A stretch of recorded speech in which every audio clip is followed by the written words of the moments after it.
House job for foreign medical graduates in Pakistan. Welcome back to doctor Hamza YouTube channel. आज की video का हमारा topic basically यही है कि एक फॉरेन मेडिकल ग्रेजुएट या एक एमबीबीएस का ग्रेजुएट जो पब्लिक सेक्टर या प्राइवेट सेक्टर से अपनी एमबीबीएस कंप्लीट करता है, वो पाकिस्तान में रहते हुए अपनी हाउस जॉब कैसे कंप्लीट करे, हाउस जॉब कब करनी चाहिए, इसके लिए रिक्वायरमेंट्स क्या क्या हैं और आपको इसमें किन किन चीज़ों का ख्याल रखना होगा। ये सारी की सारी चीज़ें आज की इस वीडियो में मैं कवर करने की कोशिश करूंगा। इस टॉपिक पर ऑलरेडी मैंने 2 से 3 वीडियोस बनाई हैं। कुछ नई चीज़ें ऐड हुई हैं, कुछ चीज़ें पुरानी जो है वो एक्सपायर हो चुकी हैं। तो इस वजह से ये वीडियो देखने आपके लिए लाजमी है, क्योंकि इसके अंदर मैं आपको 2026 के हिसाब से जो लेटेस्ट पैटर्न है हाउस जॉब हासिल करने का और उसकी रिक्वायरमेंट्स का, वो सारी की सारी चीज़ें आज की इस वीडियो में मैं कवर करूंगा। तो चलो टाइम वेस्ट किए बगैर स्टार्ट करते हैं। अगर आप लोगों ने मेरे चैनल को सब्सक्राइब नहीं किया तो अभी सब्सक्राइब कर लो, क्योंकि आपको इस चैनल के ऊपर मजीद इस तरह की इंफॉर्मेटिव वीडियोस और नॉलेजफुल वीडियोस आपको देखने को मिलेगी। हाउस जॉब के 2 मेथड्स हैं, एक है डायरेक्ट और एक है इनडायरेक्ट। इनडायरेक्ट जो है एक वो लीगल पाथवे है और डायरेक्ट जो है वो इलीगल पाथवे है।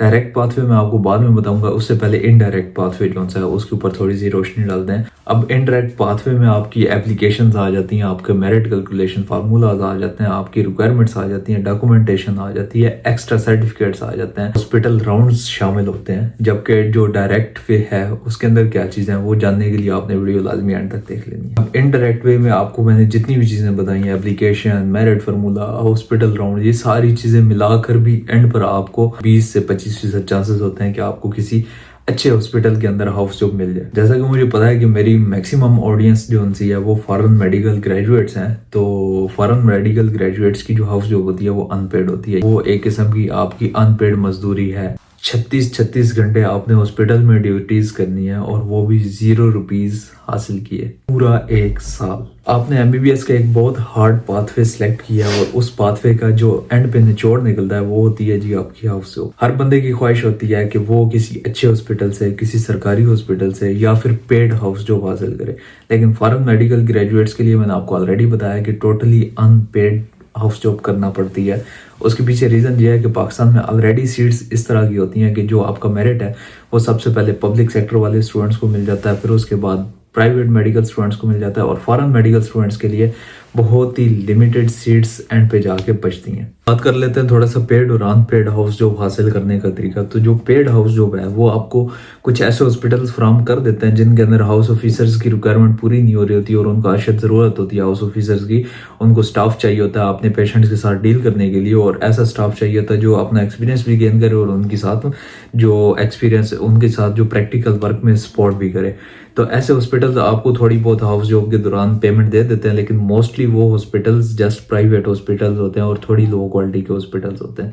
एट द सेम टाइम जो अनपेड हाउस जॉब होती है वो आपको गवर्नमेंट के जितने भी हॉस्पिटल्स हैं उनके अंदर आपको अनपेड हाउस जॉब मिलेगी for the foreign medical graduates. मेरे हिसाब से जो अनपेड हॉस्पिटल्स हैं वो आपको एक गुड क्वालिटी एजुकेशन फ्राहम कर देते हैं और आपसे उन हॉस्पिटल्स को भी बेनिफिट हो रहा होता है, क्योंकि उनका जो काफ़ी ज़्यादा माइनर मैनेजमेंट होती है वो हाउस ऑफिसर्स ने संभाली होती है। इस वजह से जो गुड क्वालिटी के हॉस्पिटल्स हैं वो अनपेड हाउस जॉब ही प्रोवाइड करते हैं। तो आपने ये नहीं देखना कि यार आपको पेड हाउस जॉब मिल रही है या अनपेड मिल रही है, इसके पीछे आपने 4-5 साल इन्वेस्ट किया अपनी डिग्री के पीछे, और लास्ट ईयर आप जस्ट इस वजह से किसी ऐसे हॉस्पिटल में जस्ट पेड हाउस जॉब के पीछे चले जाते हो जहां पर आपको सीखने के लिए कुछ नहीं मिलता, तो वो सारा का सारा आपका जो इन्वेस्टमेंट है वो सारी की सारी बेकार हो जाएगी।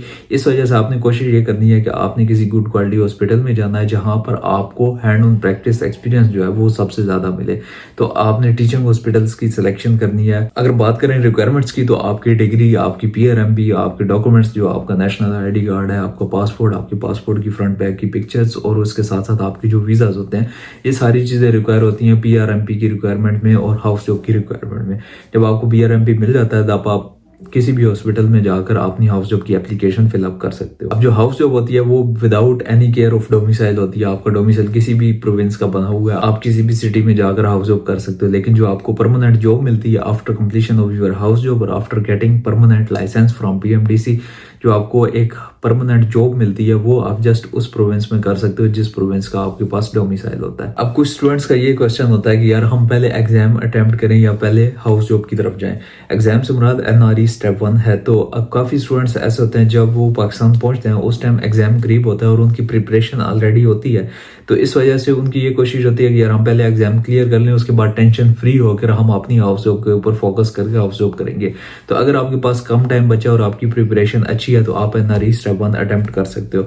एट द सेम टाइम अगर आप लोग चाहते हो कि यार हम हाउस जॉब पहले करें, आपके पास इतनी अच्छी प्रिपरेशन नहीं है या आपको थोड़ा और मजीद टाइम चाहिए एनआरई अटेम्प्ट करने के लिए या एनआरई की प्रिपरेशन के लिए, या फिर अभी एग्जाम काफ़ी दूर है, लाइक 5 to 7 मंथ्स अभी एग्जाम की डेट आने में बचे हैं, तो आप कोशिश करो कि उस टाइम को यूटिलाइज करो और हाउस जॉब की तरफ चले जाओ। मेरिट एज सच कोई ज्यादा फॉरेन मेडिकल ग्रेजुएट्स के लिए मैटर नहीं करता। मेरिट में जस्ट ये है कि आपके जितने ज्यादा एमबीबीएस के मार्क्स होंगे उतना ज्यादा आपको बेनिफिट मिल सकता है। हो सकता है कि कहीं पर आपको उसकी वजह से प्रायोरिटाइज कर दिया जाए अगर आपके एमबीबीएस के मार्क्स अच्छे हैं, बट एटलीस्ट इतना फायदा जरूर हो जाएगा कि आप अपनी मर्जी की जो रोटेशंस हैं आप सिलेक्ट कर सकते हैं अगर आपके एमबीबीएस के अंदर मार्क्स अच्छे हैं। तो हॉस्पिटल्स के बारे में काफी लोग पूछते हैं कि यार हॉस्पिटल कौन से अच्छे हैं, कौन से हॉस्पिटल में हमें जाकर हाउस जॉब करनी चाहिए, तो वो आपको मैं एट द एंड बता दूंगा उस डायरेक्ट पाथवे के साथ कि यार जो डायरेक्ट पाथवे है उसके बाद आपने हॉस्पिटल कौन सा सिलेक्ट करना है। और आई थिंक सो इन तमाम के तमाम हॉस्पिटल्स के अंदर वो डायरेक्ट पाथवे लग जाता है जहां पर आपको डायरेक्ट हाउस जॉब मिल जाती है विदाउट एनी केयर। आपने कोशिश ये करनी है कि किसी टीचिंग हॉस्पिटल में जाना है या फिर ऐसे हॉस्पिटल में जाना है जहां पर आपको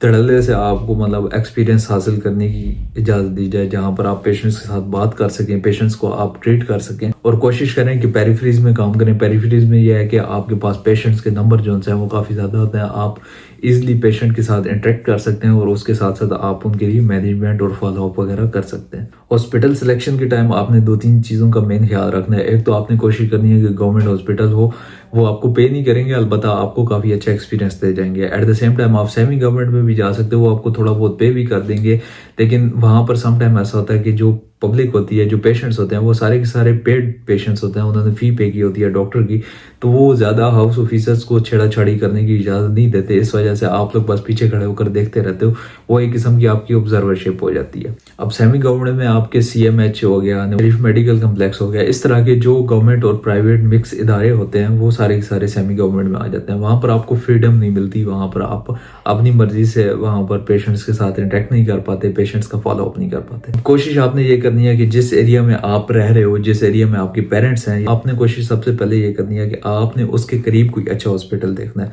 फॉर एग्जांपल अगर मैं सरगोदा में रह रहा हूँ तो मैं अपने सरगोदा एरिया का अच्छा हॉस्पिटल देख लूंगा जहाँ पर मुझे हाउस जॉब ऑफर की जाए और मैं वहाँ पर रहते हुए सुकून से अपनी हाउस जॉब कंप्लीट करूँ। लेकिन स्टिल काफ़ी बंदों का ख्वाब होता है कि यार हम लाहौर में जाकर अपनी हाउस जॉब कंप्लीट करें, हम इस्लामाबाद में जाकर अपनी हाउस जॉब कंप्लीट करें। तो चलो थोड़े से हॉस्पिटल्स के नाम आपको बताता चलूँ कि कौन कौन से हॉस्पिटल्स किस किस सिटी के अच्छे हैं जहाँ पर आप लोग हाउस जॉब को प्रेफर कर सकते हो। अब लाहौर के अंदर आपके पास सर्विसेज हॉस्पिटल आ जाता है, म्यू हॉस्पिटल आ जाता है, सर्विसेज हॉस्पिटल जिसका नाम सिम्स है, और किंग एडवर्ड मेडिकल यूनिवर्सिटी के साथ एफिलिएटेड जो हॉस्पिटल है वो म्यू हॉस्पिटल है, जिसको हम जहाँ के स्टूडेंट्स को हम किमकोनियंस भी कहते हैं। तो इन दोनों हॉस्पिटल्स की जो वाइडी है वो बहुत स्ट्रॉन्ग है, young doctors association.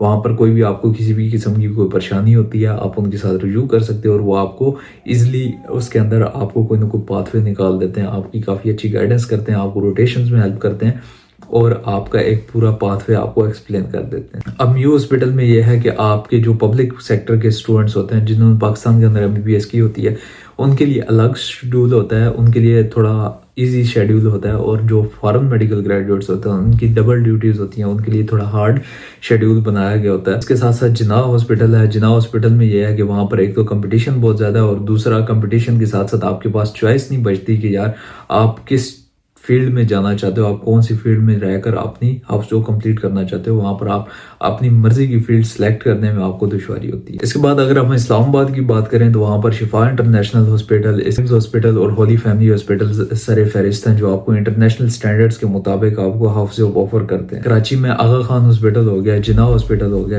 At the same time Multan के अंदर निश्तर हॉस्पिटल हो गया, बहावलपुर में विक्टोरिया हॉस्पिटल हो गया।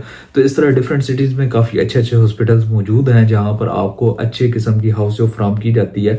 हाँ ये है कि फॉरेन मेडिकल ग्रेजुएट्स के लिए अनपेड है, जैसे कि मैं आपको शुरू से लेकर एंड तक यही चीज़ बार बार रिपीट करता आ रहा हूँ। तो कोशिश ये करनी है कि आपने हॉस्पिटल अच्छा सिलेक्ट कर लेना। अगर आपने फ्री में मजदूरी करनी है तो किसी अच्छी जगह पे कर लो जहाँ से आपको कुछ ना कुछ इन रिटर्न गेन हो। एट द एंड आपको मैंने बोला था कि जी आपको एक डायरेक्ट पाथवे बताऊंगा, और डायरेक्ट पाथवे है जी सिफारिश का। अगर आपके पास अच्छी सिफारिश है तो आप किसी भी हॉस्पिटल में जाओगे जहां पर आपकी सिफारिश चलती है, आप वहाँ के एचओडी या फिर एमएस के जो साइंस होते हैं वो बड़ी आसानी से आप करवा लोगे, और वहाँ पर आपकी हाउस जॉब स्टार्ट हो जाएगी। उसमें आपको मेरिट पर ज़्यादा फोकस करने की ज़रूरत नहीं बचेगी, आपको ज़्यादा उसके लिए परेशानी नहीं उठाना पड़ेगी, बल्कि आप सिफारिश की बेस पर सीधा वहाँ पर हाउस जॉब हासिल कर लोगे। तो ये था जी डायरेक्ट पाथवे। इनडायरेक्ट पाथवे तो बहुत लंबा था, और डायरेक्ट पाथवे ऐसे मिनटों का था। तो चलो, उम्मीद है आपको वीडियो अच्छी लगी होगी। अगर तो अच्छी लगी है, like comment share and subscribe करना मत भूलिएगा। मिलते हैं इंशाल्लाह नेक्स्ट वीडियो में, तब तक के लिए दुआ में याद रखिएगा अपने दोस्त डॉक्टर हमजा फराज को। खुदा हाफिज।